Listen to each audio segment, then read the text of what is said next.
Apakah ini racun mematikan? Betul, ini bukan lagi racun tikus. Ini sudah racun kuntilanak ini. Bapak Ibu bayangkan 15 tahun, 20 tahun ke depan akan ada banyak hamba-hamba Tuhan yang diproduksi dari STT yang sudah tidak percaya Yesus adalah Tuhan. Jadi kita tidak tahu masa depan gereja 20 tahun ke depan, karena sekarang sudah mulai diproduksi ini hamba-hamba Tuhan, anak-anak muda dari berbagai daerah ini. Kalau ini bukan racun mematikan, racun apa lagi? Ya.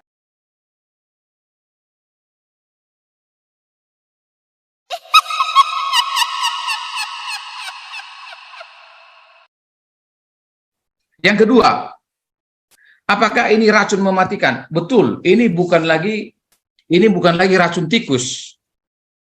Ini sudah racun kuntilanak ini. Di akhir buku saya, Pak, ada 4 doktrin yang telah ditolak oleh Pak Erastus.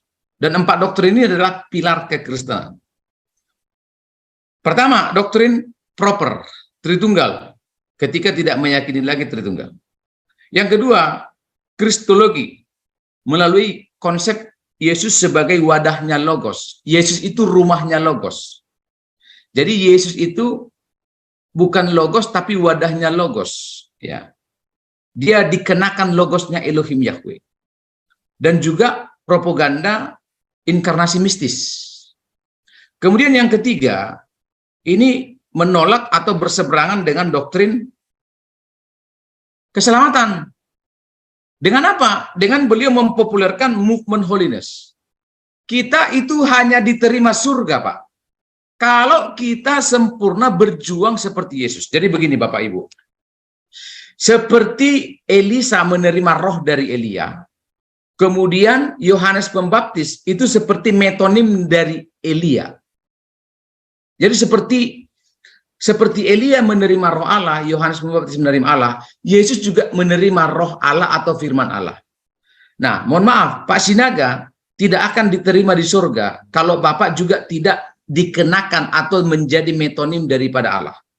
Seperti Yesus mengenakan Logos, Pak Sinaga harus mengenakan Logos supaya diterima di surga.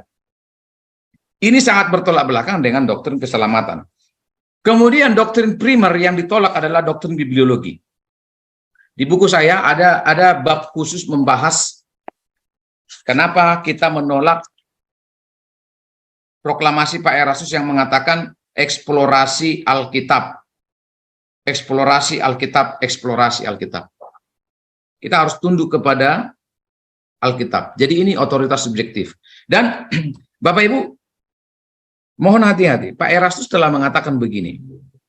Saya telah dipilih oleh Allah untuk menyingkapkan kebenaran yang tersembunyi selama ribuan tahun. Jadi ini sangat subjektif.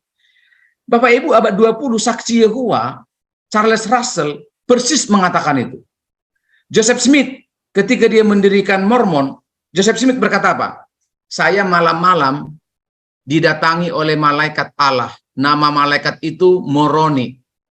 Dan memberikan wahyu yang baru kepada saya. Makanya nama ajarannya jadi Mormon. Karena malaikat yang mendatangi Joseph Smith itu nama malaikatnya Moroni.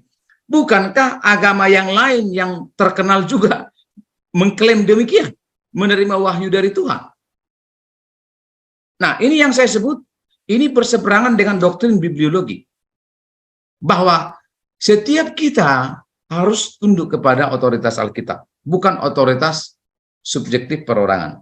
Jadi kalau ditanya apakah ini racun mematikan, ini racun sangat mematikan. Itulah sebabnya sejak awal saya katakan tidak main-main untuk melawan ajaran ini. Karena ini, Bapak Ibu bayangkan 15 tahun, 20 tahun ke depan, akan ada banyak hamba-hamba Tuhan yang diproduksi dari STT yang sudah tidak percaya Yesus adalah Tuhan. Jadi kita tidak tahu masa depan gereja 20 tahun ke depan, karena sekarang sudah mulai diproduksi ini hamba-hamba Tuhan, anak-anak muda dari berbagai daerah ini. Kalau ini bukan racun mematikan, racun apa lagi? Ya, demikian ya Pak ya.